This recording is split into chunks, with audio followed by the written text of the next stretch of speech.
Hello, very good evening to you. Floodwaters in Somerset have claimed a man's life, and the region is now preparing for a third battering from the elements tomorrow. The man died when he became trapped in his car in Chewstoke. And despite today's clear skies across much of the region, there's more bad weather on the way. Here's Clinton Rogers. It was just before 9 last night that the 4x4 was washed downriver in a torrent of water, finally getting jammed under a footbridge. The driver was pulled free, but he died in an ambulance en route to hospital. Rescue teams say conditions were so bad here last night, even finding the car was difficult. Nearly impossible to get in the water, I would say. It was very, very deep, very swift flowing and dark, of course. Avon Fire Brigade say that this tragedy serves as a reminder of the dangers of driving through water. Dangers which motorists far too often underestimate.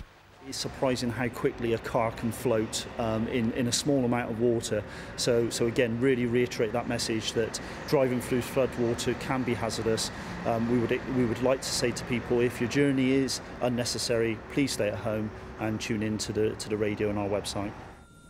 The Chew Valley was one of the worst affected areas, but from the air you can see the widespread damage caused by the floodwaters. Other parts of Somerset were also submerged. And keeping the Prime Minister informed through number 10, we're keeping government informed of where we are, what's going on, what's happening with the weather, and also if we need resources. Now, we may need extra pumps, we may need extra sandbags, we may need sand, we may need a lot of things, and ultimately we may need troops if it gets very bad. Local councils have been out and about throughout the region clearing drains, but with the volume of rainfall they've seen, there is, they say, a limit to what they can do. Clinton Rogers reporting from Somerset. Now, this was the scene in Bath this morning. People living on a Bath hillside had to leave their homes when a landslip sent rocks falling towards them at 1 o'clock in the morning. A large boulder weighing 2 tonnes smashed through trees in the Camden area of the city, possibly caused by the heavy rains and saturated ground, of course. Nearby houses were evacuated. Nobody, though, was injured. But flooding damage is not just physical, of course. The emotional stress can run just as deep. In Wiltshire, one family has now been flooded for the 3rd time in 8 weeks. And they say the stress has become unbearable. Scott Ellis reports.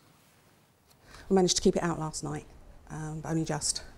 A home where you keep your wellies on indoors. Rainwater laden with sewage and farm slurry has swept in repeatedly.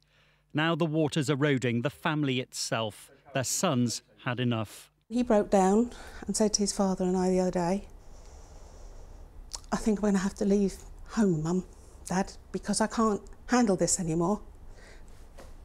Well, how do you feel about that? Well, you can tell.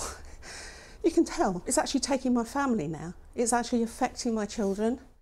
The flooding is caused by rainwater cascading down from the adjacent village. The family says they've asked the council to build bigger drains, but all they get are workmen to help clean up after each flood. The foot soldiers that come out here and help us when we get flooded, they know exactly what the solution would be, but it seems to be higher up that there's not the will to do anything. You can see we're in a bit of a basin here. A bigger drain is needed, but it would have to go across neighbouring private land, further complicating this issue. Wiltshire Council says it is looking for alternative solutions, but adds that groundwater levels are up and watercourses full. Since the floods of 2007, councils have more responsibilities for road drainage, but their resources are stretched and our drains can't cope. Scott Ellis, BBC Points West, Lower Seagree. Fire and rescue teams across the West have been working to full capacity to help people in trouble.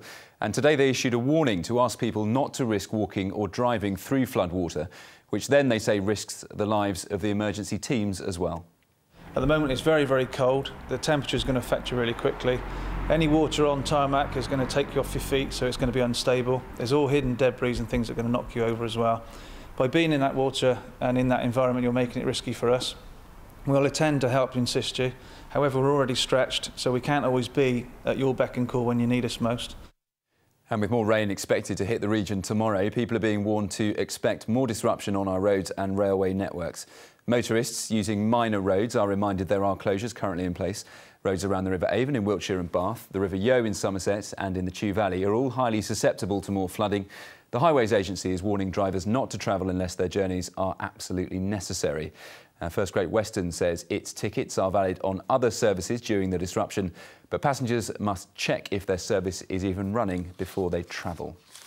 And just one rugby result, the weather failing to hamper the match in Bath tonight. They beat Premiership leaders Harlequins 21-18 at the Rec. Stephen Donald kicked 7 penalties from 8 attempts to take all of Bath's points. There it goes. Now, the all-important weather forecast for the weekend. Ian is here. Ian.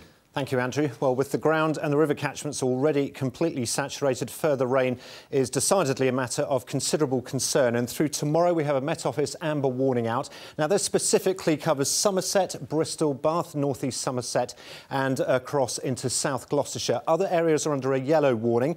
This is not meaning that you're at any less threat necessarily, because we're all going to see a considerable amount of rain in terms of 20 to 30 millimetres or so will be fairly typical, about an inch or so.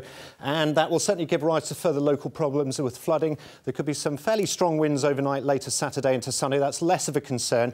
Tonight, though, a very different story. It's a quiet night and one under clear skies, dry, light winds, decidedly chilly as well before rain starts to move into tomorrow morning from the south. And temperatures getting down to about 1 to 3 Celsius quite widely. Some fog in the north and some frost generally. Tomorrow, then, it's all about how the rain advances northwards through the course of the morning. And certainly by the afternoon and particularly into the evening, some of that's likely to turn quite heavy. Now, there will be great variation in the rates of the rainfall hour by hour, mile by mile, but the broad outlook remains the same. 12 to 14 hours of pretty steady rainfall across many of our districts throughout the course of tomorrow, turning quite windy at times as well. Temperatures about 9 to 10 Celsius. Now, once that is all cleared through, there will be something of a respite through Sunday. Yes, a few showers perhaps, but generally a good deal of dry, sunny weather until later into the evening. More heavy rain starts to come back in from the west, giving rise to further problems into Monday morning, if not before. Another yellow warning out for that. So do keep an ear to the forecast. We will keep you updated. There we go. Ian, thank you very much indeed.